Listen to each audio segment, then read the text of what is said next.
CPMന് BJPയുമായി അവിഹിത കൂട്ടുകെട്ടുണ്ട്. മുഖ്യമന്ത്രി പിണറായി വിജയന്റെ പേരിലുള്ള ലാവ്ലിൻ കേസ് എത്ര പ്രാവശ്യമാണ് മാറ്റിവെച്ചത്? മുഖ്യമന്ത്രിയുടെ മകൾക്ക് കോഴപ്പണം ലഭിച്ചുകൊണ്ടിരിക്കുന്നു. മടിയിൽ കനമുള്ളവൻ ഭയപ്പെട്ടാൽ മതി എന്ന് പറയുന്ന മുഖ്യമന്ത്രി എന്തുകൊണ്ട് നിശബ്ദനായി ഇരിക്കുന്നു? ഇത്തരം ചോദ്യങ്ങൾ കോൺഗ്രസിന്റെ ഭാഗത്തു നിന്നും BJPയുടെ ഭാഗത്തു നിന്നും കേട്ടപ്പോൾ CPMന് അല്ലെങ്കിൽ LDFന് വോട്ട് ചെയ്യണ്ട എന്ന് തീരുമാനിച്ചു. വാൾട്ട് വിഷന്റെ പുതിയ ഒരു എപ്പിസോഡിലേക്ക് മാന്യ പ്രേക്ഷകർക്ക് സ്വാഗതം. ഞാൻ പതാലിൽ തമ്പി. കൂടുതൽ വിശദീകരണങ്ങൾ നൽകുന്നതിന് മുൻപ് ഒരു അപേക്ഷയുണ്ട്. ദയവായി നിങ്ങൾ ഈ വീഡിയോ ഒന്ന് സബ്സ്ക്രൈബ് ചെയ്യണം, ലൈക്ക് ചെയ്യണം, ഷെയർ ചെയ്യണം. എൻ്റെ ഈ ഉദ്യമത്തെ നിങ്ങൾ പ്രൊമോട്ട് ചെയ്യണം എന്ന് ഞാൻ അപേക്ഷിക്കുകയാണ്. ഇനി കാര്യത്തിലേക്ക് തന്നെ കടക്കാം. CPMന് വോട്ട് അല്ലെങ്കിൽ LDFന് വോട്ട് ചെയ്യരുതെന്ന് എന്നോട് പറഞ്ഞത് കോൺഗ്രസുകാരും BJPക്കാരുമാണ്. അവർ നിരത്തിയ കാര്യങ്ങൾ കേട്ടപ്പോൾ എനിക്കും കുറച്ചൊക്കെ വിശ്വാസം തോന്നി. കാരണം നാട് ഭരിക്കുന്ന മുഖ്യമന്ത്രി സ്വർണക്കടത്ത് നടത്തിയെന്നും അദ്ദേഹത്തിന്റെ മകൾ കറുത്ത പണം കൈപ്പറ്റിയെന്നും അദ്ദേഹം പല കാര്യങ്ങൾക്കും വാചാലനാകാതെ നിശബ്ദനാകുന്നെന്നുമൊക്കെ പറഞ്ഞപ്പോൾ അത് ശരിയാണെന്ന് തോന്നി. അങ്ങനെ ഇരിക്കുമ്പോഴാണ് മറ്റൊരു ആരോപണം എന്റെ ചെവിയിൽ എത്തിയത്. കോൺഗ്രസും BJPയും തമ്മിൽ അന്തർധാരയുണ്ട്. കോൺഗ്രസിൽ നിന്നും ധാരാളം നേതാക്കന്മാർ BJPയിലേക്ക് ഒഴുകിക്കൊണ്ടിരിക്കുന്നു. പല സ്ഥലങ്ങളിലും കോൺഗ്രസുകാരെ സപ്പോർട്ട് ചെയ്യുന്നത് BJPക്കാരാണെന്നും BJPക്കാരെ സപ്പോർട്ട് ചെയ്യുന്നത് കോൺഗ്രസുകാരാണെന്നും പറയപ്പെടുന്നു. മുൻ മുഖ്യമന്ത്രി AK ആന്റണിയുടെ മകൻ BJPയിലേക്ക് പോയി. മുൻ മുഖ്യമന്ത്രി K കരുണാകരന്റെ മകൾ BJPയിലേക്ക് പോയി. ഈ വാർത്തകൾ പുറത്തു വന്നതോടെ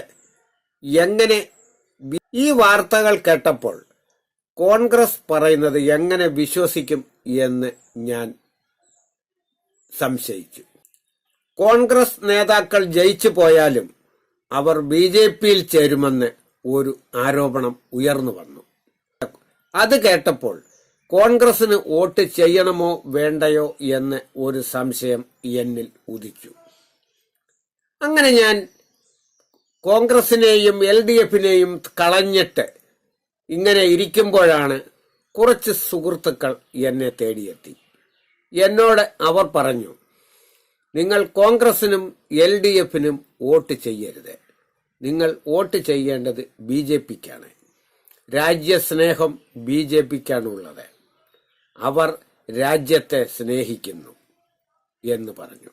അപ്പോൾ വീണ്ടും ഇതര കക്ഷിക്കാർ വന്നു പറഞ്ഞു, BJPക്കാർ അധികാരത്തിലേറിയാൽ പിന്നീട് ഇലക്ഷൻ ഉണ്ടാവില്ല.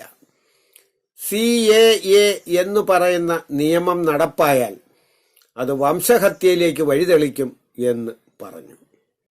അവർ ക്രിസ്ത്യാനികളെയും മുസ്ലിങ്ങളെയും വേട്ടയാടുകയാണെന്ന് പറഞ്ഞു.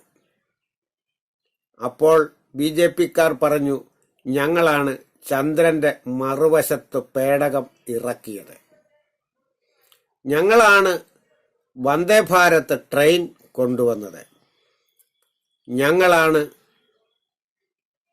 രാമജന്മഭൂമിയിൽ ക്ഷേത്രം പണിഞ്ഞ് ഉദ്ഘാടനം ചെയ്തത്, ഞങ്ങൾ രാജ്യത്തെ ലോകത്തിന്റെ 3-ാം സ്ഥാനത്തേക്ക് കൊണ്ടുവന്നു.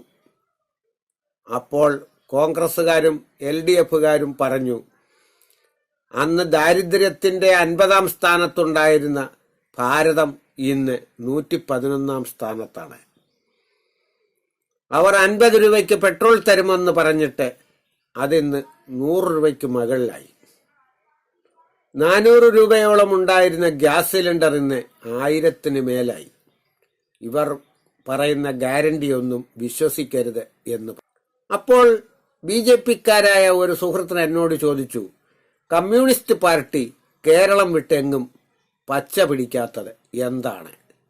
അവർ ഒരു ഊപ്പ പാർട്ടിയാണ്, അവർക്ക് നിങ്ങൾ വോട്ട് ചെയ്തിട്ട് ഒരു കാര്യവുമില്ല. കമ്മ്യൂണിസ്റ്റ് പാർട്ടിയും കോൺഗ്രസ് പാർട്ടിയും ഒന്നാണെന്ന് BJP-ക്കാർ പറഞ്ഞു.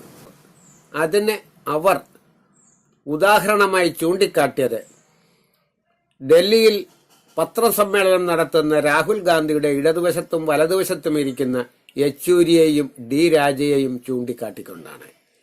ഇവർ കേരളം വിട്ടുകഴിഞ്ഞാൽ ഒന്നായിരിക്കുമെന്ന് അവർ പറഞ്ഞു.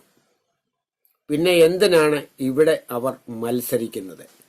ഇവിടെ LDF-ഉം UDF-ഉം എന്തിനാണ് മത്സരിക്കുന്നത്? ഇവരിൽ ആര് ജയിച്ചാലും അവിടെ ചെല്ലുമ്പോൾ ഒന്നാണല്ലോ.